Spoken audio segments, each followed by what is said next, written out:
నమస్తే. ఇన్నాళ్ళు నన్ను సపోర్ట్ చేస్తూ, ఎంకరేజ్ చేస్తూ మీ ప్రేమని నాకు అందిస్తున్న ప్రతి ఒక్కరికి కృతజ్ఞతలు.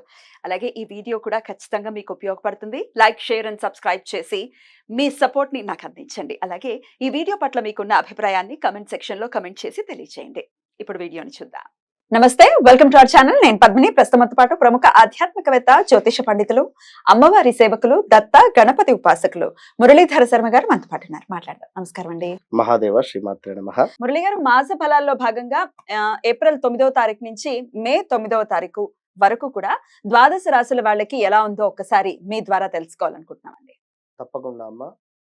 మొన్ననే క్రోధినామ సంవత్సరానికి సంబంధించినవి 1 ఇయర్ ప్రిడిక్షన్ చెప్పడం జరిగింది. అయితే అందులో ఓన్లీ కొన్ని గ్రహాలకు సంబంధించి ఉంటుంది అదే కదా? మేజర్ గా గురువు ఉమ్. శనికి సంబంధించింది రాహుకేతులు. అంతే. ఇప్పుడు కుజుడు గాని శుక్రుడు గాని బుధుడు గాని మారేటువంటి సందర్భాలలో సూర్యుడు కూడా మారేటువంటి సందర్భాలలో వీరికి ఎట్ ద సేమ్ టైం కొన్ని ఇబ్బందులు, అంటే ఏం చేయాలి అనేటువంటిది అర్థం కాని సిచ్యువేషన్ ఎదురవుతుంది. ఇక్కడ గురువు గాని శని గ్రహం కానీ బాగానే వారిచ్చే రిజల్ట్ వారు ఇస్తారు. కానీ ఈ మధ్యలో ఈ గ్రహాల మూలకంగా కొన్ని తొందరపాటు నిర్ణయాలు తీసుకోవడం వలన కాస్త ఇబ్బంది పడేటువంటి పరిస్థితి. మరి అలాంటి తొందరపాటు నిర్ణయాలు ఏ గ్రహం వారు తీసుకునేటువంటి పరిస్థితి ఉంది, ఏ గ్రహం వారు తీసుకోని పరిస్థితి ఉంది అనేటువంటిది మీరు ఒకసారి ప్రేక్షకులు చక్కగా కూడా చూసుకొని ఏప్రిల్ 9వ తారీఖు నుండి మే 9వ తారీఖు వరకు కూడా ఎలాంటి, ఇప్పుడు ఎవరో ఒక మాట అన్నారు అని చెప్పి అలా సడన్ గా జాబ్ మానేయకుండా, ఎందుకంటే అంటారు పెట్టేవారే అంటారు, ఏం చేస్తారు కనుక ఆ విషయాన్ని మీరు అర్థం చేసుకునేటువంటి మెచ్యూరిటీ లెవెల్కు రావాలి అని చెప్పడం. కనుక ముందుగా గ్రహచారం వేరు గోచారం వేరు అనేటువంటి విషయాన్ని గమనించుకోండి. గ్రహచారములో గ్రహాలు మారవు, గోచారంలో మాత్రమే గ్రహాలు మారుతూ ఉంటవి. కనుక మీరు ఏప్రిల్ 9 నుండి మే 9 లోపు ఈ యొక్క ప్రిడిక్షన్ని గమనించుకోండి. అటు పిమ్మట మరలా మే తర్వాత మే టు జూన్ వరకు మరలా చెప్పేటువంటి పరిస్థితి చేద్దాం. అయితే ఇప్పుడు గోచారం ఎలా ఉందో ఒక్కసారి చెప్పండి మురళి గారు. అంటే ఏప్రిల్ 9 నుంచి మే 9 వరకు. బుధుడు, శుక్రుడు, కుజుడు, అదే విధంగా సూర్యుడు, ఈ గ్రహాలు మొత్తము కూడా మనకు కుంభం టు మీనం ట్రావెలింగ్ లో ఉన్నవి. At the same time after 20 తర్వాత మేషానికి వెళ్ళిపోయేటువంటి పరిస్థితి ఉంది. సూర్యుడు చేంజ్ అవుతున్నాడు, కుజుడు చేంజ్ అవుతున్నాడు, శుక్రుడు కూడా ఆల్సో చేంజ్ అయ్యేటువంటి పరిస్థితి. ఎట్ ద సేమ్ టైం బుధుడు వక్రము కూడా ఉన్నాడు. ఇక్కడ బుధుడు కంప్లీట్ వక్ర చూపు కాకుండా వక్రం వస్తున్నాడు. దాని వలన చాలా ఎఫెక్ట్ ఉంటుంది, వక్రగతే ఉంది. కనుక దానికి సంబంధించింది మనం నెక్స్ట్ ఎపిసోడ్ లో చేసుకుంటాం. మరి సింహరాశి వారికి ఏప్రిల్ 9 నుంచి మే 9వ తారీఖు వరకు ఎలా ఉందండి? తప్పకుండా అమ్మా. సింహరాశి వారిని చూసుకున్నట్టయితే ఏప్రిల్ 9వ తారీఖు నుండి మే 9వ తారీఖు వరకు మీకు ఆల్రెడీ సప్తమ శని మూలకంగా కాస్త ఇబ్బందులు అయితే ఎదుర్కొంటూ ఉన్నారు. హెల్త్ ఇష్యూస్ కానీ ఇంకా ఏదైనా కూడా.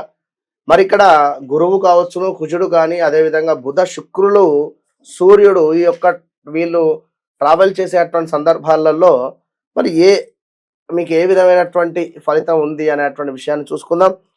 సింహరాశి వారికి సప్తమ శని ఇందాక చెప్పుకున్నటువంటి విధంగా అనుకోని ప్రయాణాలలో డబ్బు ఖర్చు, 2-3 వివాహ సంబంధాలు రావడము, తప్పిపోవడము, ఎట్ ద సేమ్ టైం వివాహము కుదిరింది అని అనుకునేటువంటి సందర్భంలోనే వారి తండ్రి గారికి ఏమైనా జరగడం కానీ, లేదా తండ్రి లేని సంబంధాలు రావడం కానీ ఏర్పడేటువంటి పరిస్థితి ఉంది. సింహరాశి వారు ఈ విషయాన్ని గమనించండి. ఇంకా విపరీతమైనటువంటి భయాందోళన కావచ్చును, ఏదో ఒక వ్యాధి పీడనైతే మిమ్మల్ని వేధించేటువంటి పరిస్థితి అయితే గోచరిస్తుంది. స్థిరాస్తుల యందు చక్కటి లాభాలు కలిసి వచ్చేటువంటి పరిస్థితి ఉంది. ఇంకా గుర్రపు పందాలలో విజయం మీదే అని చెప్పుకోవచ్చును. ధనధాన్య ప్రాప్తి, వృత్తి భంగము, మీరు జాబ్ చేసేటువంటి సందర్భాలలో ఆ యొక్క జాబ్ చేసేటువంటి ప్లేస్లో కానీ కాస్త అణిగి మణిగి ఉండండి. మీరు ఎక్కడ ఉంటారు సింహరాశి వారు అంటేనే అణిగి మణిగి ఉండేటువంటి పరిస్థితి ఉండదు. మీకంతా ఒక రాయల్ మైండ్ సెట్ ఉంటుంది. కనుక ఈ విషయాన్ని మీరు గమనించుకొని నేను ఇట్లా ఉండద్దు అని మీరు అనుకోండి, ఏం కాదు. ఎందుకంటే ఇప్పుడు మీకు సంబంధించిన కుటుంబం ఉంది కనుక వారి జీవనం మీ మీద ఉంది. ఏదో మీరు ఎవరో ఒక మాట అన్నారు అని చెప్పి ఆల్ ఆఫ్ సడన్ గా నేను మానేస్తా వేరే జాబ్ ఎత్తుకుంటా అంటే ఇక్కడ జాబ్ దొరకదు. ఆ విషయాన్ని గమనించండి. ఈ నెలలో మీకు ఆఫ్టర్ మే తర్వాత జాబ్ దొరుకుతుంది, దొరకదనేం కాదు. ఈ ఒక్క నెల ఓర్పుగా ఉండండి. ఇంకా చూసుకున్నట్టయితే వృత్తి భంగము, ప్రేమ కలాపాలు, లవ్ బ్రేకప్స్ జరిగేటువంటి పరిస్థితి. ఎప్పుడో కొన్నేళ్ల నుండి లవ్ అఫేర్లో ఉన్నారు, ఈ విషయం నలుగురికి తెలిసేటువంటి పరిస్థితి కానీ, లేదా మీరు ఇద్దరు కలిసి ఉండేటువంటి సందర్భంలో కానీ, ఎక్కడికైనా ట్రావెల్ చేసేటువంటి సందర్భంలో కానీ ఎవరో మీకు సంబంధించిన వాళ్ళు మిమ్మల్ని చూడడం కానీ, ఇది జరిగేటువంటి పరిస్థితి, ఏర్పడేటువంటి పరిస్థితి. ఎప్పుడైనా కూడా అంటే ఇట్లా అంటున్నా అని కాదు, ఒక దొంగతనం అయినా వేరే ఇంకా మరొకటైనా కూడా ఇన్ని రోజులు కూడా ఆగదు, ఎప్పుడైనా కూడా బయటపడేటువంటి పరిస్థితి ఉంటుంది. అది శని వచ్చినప్పుడు, సప్తమ శని కానీ, అష్టమ శని కానీ, అర్ధాష్టమ శని కానీ, ఈ పీరియడ్లో మాత్రము బయటపడేటువంటి పరిస్థితి ఉంటుంది, కనుక గమనించుకోండి. ఇంకా కులాంతర వివాహాలు, మీ వల్ల అన్యులకు ప్రమాదాలు కావచ్చును, జరిగేటువంటి అవకాశాలు ఉన్నాయి. ఇంకా ఎక్స్ట్రా అఫైర్స్ బయటపడడం కావచ్చును, కోర్టు కేసులలో కాస్త ఇబ్బందికరమైనటువంటి వాతావరణము, కార్య ప్రతికూలతలు, ఇంకా మానసిక భీతి, బంధు నష్టము, ఆరోగ్య సమస్యలు రావడము. బంధు నష్టము అంటే ఇక్కడ